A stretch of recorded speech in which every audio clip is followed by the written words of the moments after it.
నమస్తే, నేను మీ KS Naidu. KS నేను సైతం ప్రశ్నిస్తా యూట్యూబ్ ఛానల్ స్వాగతం. YS Sharmila Congress party PCC అధ్యక్షురాలు. నాకు అర్థం కాని విషయం ఏంటంటే, ఈమె ప్రజల పక్షాన పోరాడడానికి పార్టీలో ఉంటుందా, లేకపోతే జగన్మోహన్ రెడ్డిని తిట్టడానికి పార్టీలో ఉంటుందో నాకైతే అర్థం కావట్లా. అమ్మ షర్మిల గారు, మీ కుటుంబ తగాదాలు ఎన్నన్నా ఉంటే మీ ఇళ్ళలో కూర్చోండి. మీ కుటుంబ తగాదాలను మాకు రుద్దొద్దు, మా ప్రజలకు రుద్దొద్దు, మాకు అవసరం లేదు. దానివల్ల మాకు ఎలాంటి ఉపయోగం లేదు. ఒకవేళ ఏదైనా అన్యాయం జరిగింది అది ఇది అంటే అది మీరు చూసుకోండి. కానీ ఆంధ్ర రాష్ట్రంలో ఉన్నటువంటి ప్రభుత్వం చేస్తున్న మంచి పనులు ఏంటి, లేకపోతే ఏదైనా నిర్ణయాలలో ఏదైనా పొరపాట్లు ఉన్నాయా వాటి గురించి మాట్లాడండి. ప్రజలు ఎదుర్కొంటున్న సమస్యల గురించి మాట్లాడండి. పెరుగుతున్నటువంటి నిత్యావసర ధరల గురించి మాట్లాడండి. అంతే తప్ప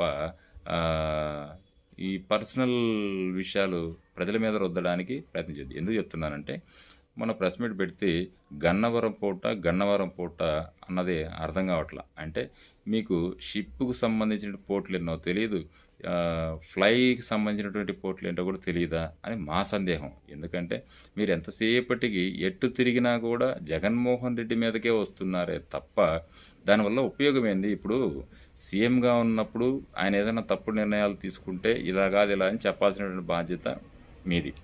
ఆయన సీఎం కాదు కదా, అట్లీస్ట్ ప్రతిపక్షం కూడా లేదు కదా, ఎమ్మెల్యేనే కదా. అలాంటప్పుడు ఇప్పుడు జగన్మోహన్ రెడ్డి తిడితే ఏమొస్తుంది రాష్ట్రానికి? ఏమీ రాదు. మీరు ఏదైనా మాట్లాడాలనుకుంటే ప్రభుత్వం తీసుకుంటున్న నిర్ణయాల మీద మీరు మంచి నిర్ణయాలు అయితే ఎంకరేజ్ చేయండి, తప్పుడు నిర్ణయాలు అయితే వ్యతిరేకించండి. ప్రజల కోసం పోరాడండి. మీ పార్టీ యొక్క గుర్తింపునన్నా ప్రజలు తెలుసుకుంటారు. అవన్నీ వదిలేసి ప్రెస్ మీట్లు పెడితే జగను, పబ్లిక్లోకి వస్తే జగను, మీకు జగన్నామ స్మరణ తప్ప ఇంకొకటి లేదు. అంటే వ్యక్తిగత కారణాల జోలికి వెళ్ళి ఆ సమస్యలు ప్రజల మీదకైతే రుద్దొద్దు. మీ మీద ఉన్న గౌరవం కూడా పోతుంది. రాజశేఖర రెడ్డి గారి మీద ఉన్న అభిమానంతో ఇప్పటికీ మిమ్మల్ని రాజశేఖర రెడ్డి బిడ్డగా గౌరవిస్తున్నారు. కాబట్టి ఆ గౌరవాన్ని కాపాడుకోవాల్సిన బాధ్యత మీది. ఇంకా దానికి మనం ఏమి చేయలేం. ఆమె ఆ పోర్ట్ల గురించి ఏం మాట్లాడిందో ఆ వీడియో యాడ్ చేస్తాను చూడండి. నాకు తెలిసి ఇది ఫస్ట్ నా యూట్యూబ్ స్టార్ట్ అయిన కాడి నుంచి షర్మిల గురించి మాట్లాడేది నా ఫస్ట్ వీడియో. Thank you.